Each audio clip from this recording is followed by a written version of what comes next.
designation of the parking lots and dust control by wetting, a mitigation measure will allow the contaminants from the over 100 years of automotive use to flow into the aquifer below the sites. The numerous springs in the vicinity Lisa mentioned provide a constant flow of groundwater through the sites. The approximate average level of that groundwater is 16 to 18 feet below the surface at the sites. The most notable source of groundwater, of course, is Sparklet's bottling plant uphill from the site. All of the springs that are a result of fracturing of the bedrock below Highland Park. The Raymond Fault being the largest and cited in the Alquist Riolo Pact. The York Boulevard Fault crosses York Boulevard at Avenue 57. Downhill slightly, you have the Legion Park and Cricket Park Fault that cross Monte Vista Avenue between Avenues 58 and 59. Further south, down grade, is the Hollywood Fault that crosses Martin Way at Avenue 54. To the west, at Avenue 51, is the Highland Park Fault. These faults are considered active by the state of California. These faults also provide Highland Park with a unique geological feature that are part of the beginnings of the Pueblo de Los Angeles. The map is attached to the documents I provided to you. If you wish to see a larger map, I have one with me.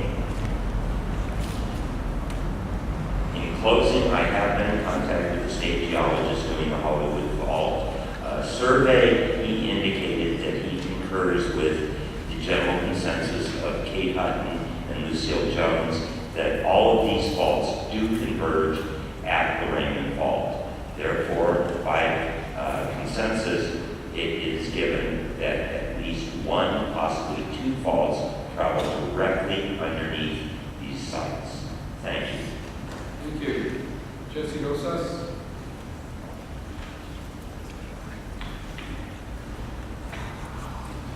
Good afternoon, council members. The reason we paused this project because really it's going to create lots of jobs in our community, because as a small business, many of the people hire people from the community. As it is, the infrastructure of the area, it doesn't take more density. We have almost 74,000 people receiving Highland Park itself. So this is not going to be able to take more, even the sewer is not going to be able to take any more. You know, the sewer, this infrastructure is very old, built in the 1800s. I don't think so it's going to take more. Because once again, if the one people flash all at once, the toilet, that's going to really affect all the businesses in the corridor figure out. So this is going to take jobs. In the 18 months of construction, they're going to take jobs. And the parking lot is essential for the businesses. If we eliminate the parking lot, like any other city, they don't have parking, they don't have no businesses. So in reality, if that parking belongs to the businesses, even though there was a bond in 1984, paid bond the property owners at that time. In 1962, there was a suit against the city for the parking lots, and there was a decree on the court. And those parking are supposed to be used as specific for parking lot for the business benefit. And if that project was to end, they're going to ruin the whole corridor. As it is, I worked in 1995 for the Lining program to develop the corridor. In the past, councilman didn't follow the instructions of the plan, and he didn't even finish the plan. And it's still pending. A lot of the sidewalks, they're broken. The trees, they have not changed. The line came out. They have dismissing a lot of parts. The facade is not there for the businesses, and not even to facilitate more ability to create more business in the corridor. So the reason we're fighting this is because the infrastructure of the area is not taking any more buildings in the area, as big as this.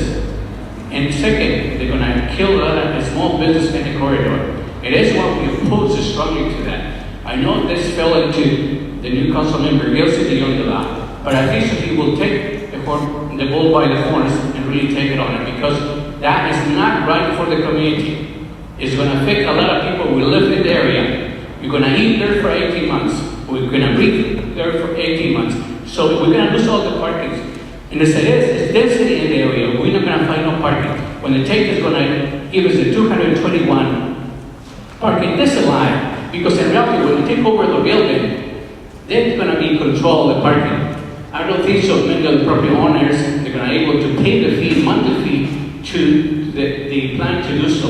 If there's gonna be public parking, it has to be open 24/7 with the guards. And it has to be, provide all the facilities they need to succeed all the business. Thank you. Thank you. Now we'll go over to the applicants. Daniel Paul, Michael Woodward.